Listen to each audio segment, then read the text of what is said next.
روایت میں آتا ہے کہ ابلیس کو اللہ نے آگ سے بنایا۔ ابلیس نے روح زمین کا کوئی کونا ایسا نہ چھوڑا جہاں اس نے عبادت نہ کی ہو۔ کائنات کے ذرے ذرے پر یہ محنون سجدہ زیر ہوا، لیکن لوح محفوظ پر اس کا نام ابلیس درج تھا۔ اس سے اپنی عبادتوں پر بہت نیاز تھا۔ ہم میں سے بہت سے لوگ ایسے ہوتے ہیں جو اس چیز سے ناز کرتے ہیں کہ ہم بہت پرہیزگار ہیں، ہم بہت عبادت گزار ہیں، ہمارے جیسا کوئی نہیں، دوسروں کو حقیر جانتے ہیں۔ یہ بہت غلط بات ہے اور شیطان نے بھی یہی کیا تھا۔ روایت میں آتا ہے کہ جب فرشتوں نے لوح محفوظ پر لکھا ہوا دیکھا کہ ان میں سے کوئی ایک لعنتی ہونے والا ہے تو فرشتے بہت روئے اور مغفرت طلب کرنے لگے۔ ان کے ساتھ ابلیس بھی تھا۔ جب اس نے اپنی عبادتوں پر ناز تھا، اس کی گمان کیا کہ وہ بہت عبادت والا ہے۔ یہ بھلا کیسے ہو سکتا ہے کہ وہ عزرائیل سے ابلیس بن جائے اور اس کا شمار لعنتیوں میں ہو۔ دیکھیں، وہاں پر ابلیس نے اپنے آپ کو اپنی عبادتوں کی وجہ سے بہت زیادہ معزز جانا کہ وہ بہت عبادت گزار ہے، بہت پرہیزگار ہے۔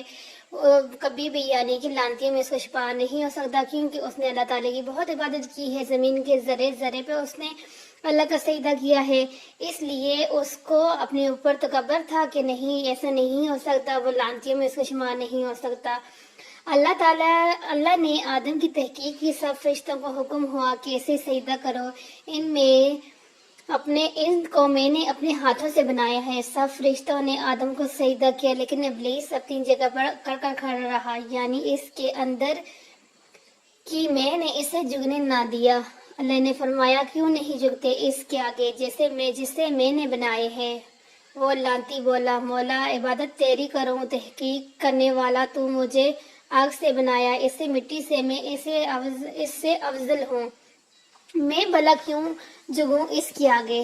اللہ نے فرمایا، آج سے تو عزرائیل نہیں ابلیس ہے، تجھے عبادتوں کی توفیق ہم نے دی تھی۔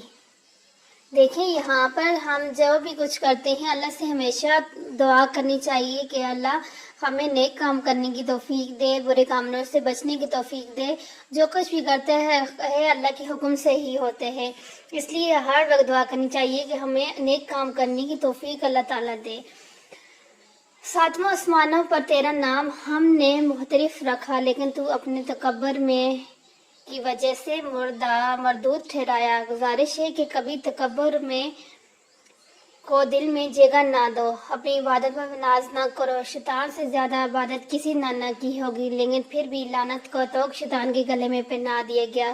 دیکھیں، میں ایک ایسی چیز ہے جس نے بھی میں کیا کہ میں یہ ہوں، وہ کبھی کامیاب نہیں ہوا، ہمیشہ ناکامیاب ہوا۔ آپ اس بات کا اندازہ کر لیں کہ شیطان کتنا بڑا تھا، لیکن فرشتہ تھا، لیکن اس سے میں کی وجہ سے وہ شیطان بن گیا، کیونکہ اس نے میں کی تھی۔ میں کبھی بھی نہیں کرنی چاہیے۔